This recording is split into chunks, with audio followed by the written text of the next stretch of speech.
ఫిన్లాండ్లో పుట్టింది ప్రేమ. నేను ఫిన్లాండ్లోనే ఉన్నాను, మా ఆయన అప్పుడు ఇక్కడే ఉన్నారు.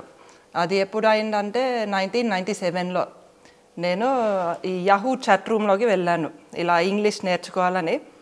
అంటే మా ఫిన్లాండ్లో స్కూల్లో అంతా ఫినిష్ భాషలో చెప్తారు ఇంగ్లీష్. మేము Finland language finish, Finland language. అక్కడ ఇంగ్లీష్ మాట్లాడరు, అక్కడ ఇంగ్లీష్ రేర్గా మాట్లాడతారు. సో మీరు ఇంగ్లీష్ నేర్చుకోవాలని వేరే ఇన్స్టిట్యూట్కి వెళ్ళారు. నేను ఇంగ్లీష్ మాట్లాడాలని యాహూ చాట్ రూమ్లోకి వెళ్ళాను. అప్పుడు ఆ రోజుల్లో ఆ చాట్ రూమ్స్ ఉండేవి, ఇప్పుడు అవి లేవు. కానీ అప్పుడు జస్ట్ ర్యాండమ్గా అక్కడ అదే ప్రపంచంలో ఎక్కడైనా ఆ చాట్ రూమ్లోకి వచ్చిన వాళ్ళతో మాట్లాడడం నాకు అలవాటు ఉండేది. చాట్ రూమ్ అంటే ఆన్లైన్లో పరిచయం అయింది. ఇలా మామూలు ఫ్రెండ్షిప్ లాగా మొదలైంది. సో ఎక్కడ? ఇండియా నుంచే? మా ఆయన అప్పుడు ఇండియాలో ఉన్నారు, హైదరాబాద్లోనే ఉన్నారు. తర్వాత అలా ఆ రోజుల్లో ఆ చాట్ రూమ్లో అప్పుడప్పుడు నెలకి ఒకసారి అలా కలిసేవాళ్ళం, ఈమెయిల్ పెట్టేవాళ్ళం. అలా మాకు అప్పటి నుంచి మా ఆలోచన చాలా సిమిలర్గా ఉంటుందని అనిపించింది. సో అలా చాలా చాలా రోజులు మేము మాట్లాడుకున్నాము. ఆ తర్వాత ఇలా ప్రేమ పుట్టింది. అంటే ఆన్లైన్లో ఎంతకాలం మేడం ఇద్దరి మధ్య కాన్వర్సేషన్ నడిచింది?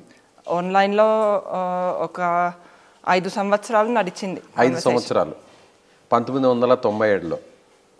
అప్పటి నుంచి 97 నుంచి 2003 వరకు. అప్పుడు సోషల్ మీడియా ఏం పెద్దగా లేదు, ఓన్లీ మెయిల్స్ మాత్రమే ఉండేవి. ఎలా ఓన్లీ మెయిల్స్ లో మాత్రమే మాట్లాడుకునేవారు? నేరుగా చూసారా ఎప్పుడే ఒకరినొకరు ఎలా అయినా చూసారా? ఫోటోలు కూడా ఏం చూడలేదు. ఫోటోలు కూడా చూడలేదు. ఫోటోలు చూడకుండానే అన్ని సంవత్సరాలు మాట్లాడుకున్నారు. 5 సంవత్సరాలు, కనీసం ఒక 6 సంవత్సరాలు మాట్లాడాం.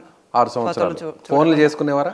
ఫోన్లు ఏం చేయలేదు. ఫోన్లు కూడా లేదు, ఓన్లీ చాట్ రూమ్ లో, అలాగే మెయిల్స్ లో. అవునండి. అలా ఫ్రెండ్స్ అయ్యారు. అలా ఫ్రెండ్స్ అయ్యాము. తర్వాత ప్రేమ ఎలా వచ్చింది?